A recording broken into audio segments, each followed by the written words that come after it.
श्री राघवेंद्र राय। सर्वधर्म परित्यज्य मामेकं शरणं व्रज अहं त्वा सर्वपापेभ्यो मोचयिष्यामि शुचः। भगवान श्री कृष्ण कहते हैं, सारे धर्मों का परित्याग करो,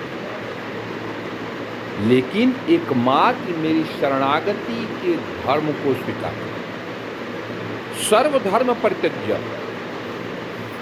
सारे धर्मों को छोड़ करके भगवत शरणागति को प्राप्त करो।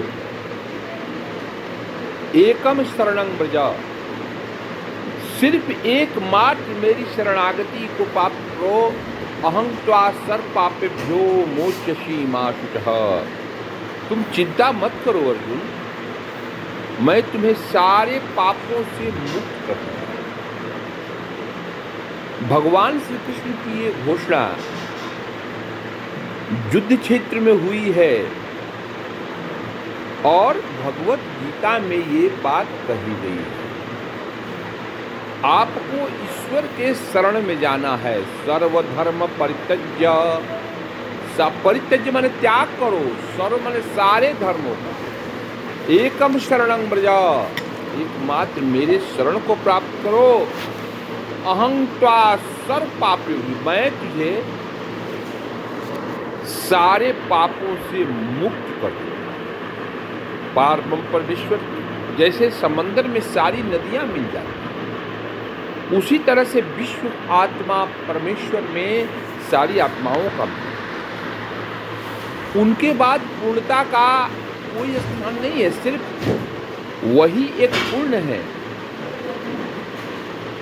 और उस पूर्ण में मिल जाने से जीवात्मा भी पूर्ण हो जाती है। अपने दैहिक गुण धर्म को त्याग करके जब जीव परमात्मा के शरण को प्राप्त करता है तो वो परमात्मा के ही स्वरूप में बदल जाता है। आपने रामायण में देखा कि जटायु जी महाराज की जब दाह संस्कार क्रिया भगवान राम ने अपने हाथों से की तो वो खुद राम के रूप में आकर के ब्रह्मलोक को साकेत को चले, यानी राम महता सरमति रामः, वह जो सब में रमण करता है। तो परमात्मा आप में, हम में, सब में रमण करता है। वो आत्माओं का भी आत्मा है।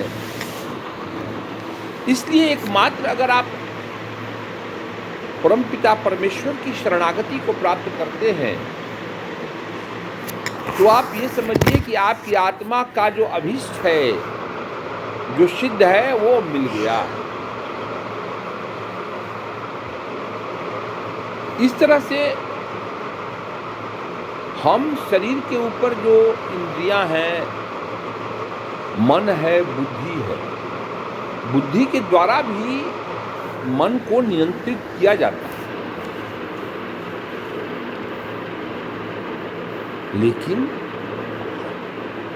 शरणागति बुद्धि में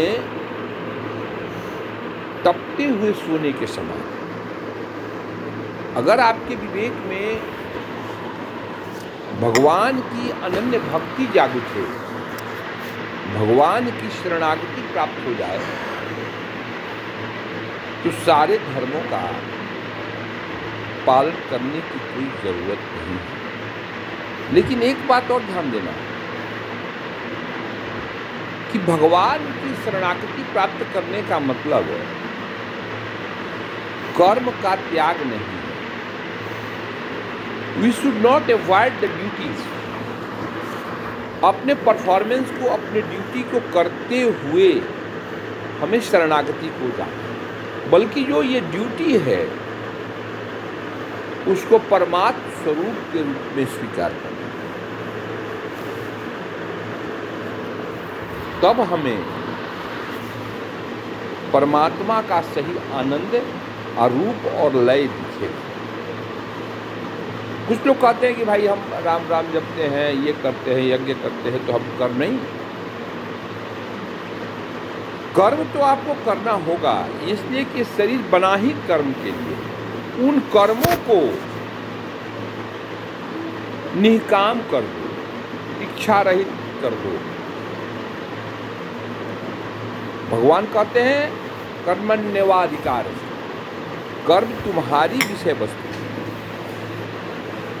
मां फलेषु, फल की चिंता छोड़ो, कर्म में नियत होगा। और कर्म में मात्र नियत हो जाने से ही बात नहीं बनती है। उस कर्म को परमात्मा के सामने उस कर्म को भी परमात्मा को समर्पित, ये जो समर्पण की भावना,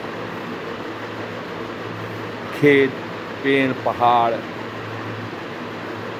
पशु पंछी, अपने पराये,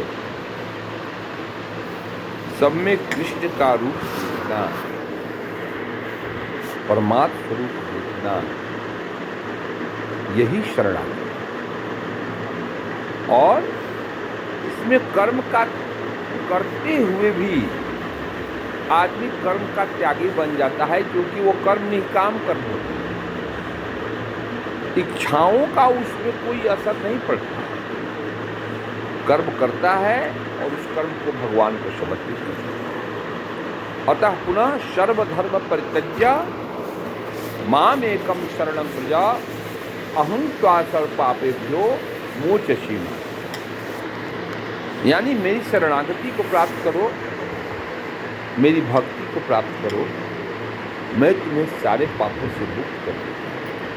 इसका मतलब ये नहीं होता है कि हम कर्म का त्याग करें, उस कर्म को भी निष्काम कर्म के द्वारा हम कामनाहीन कर्म के द्वारा, इच्छाहीन कर्म के द्वारा उस कर्म को भी भगवान की शरणागति को हम प्राप्त करते हैं। तभी हमारी भक्ति पूर्ण होती है और इस संसार में रहने का उद्देश्य भी सफल होता है। धन्यवाद।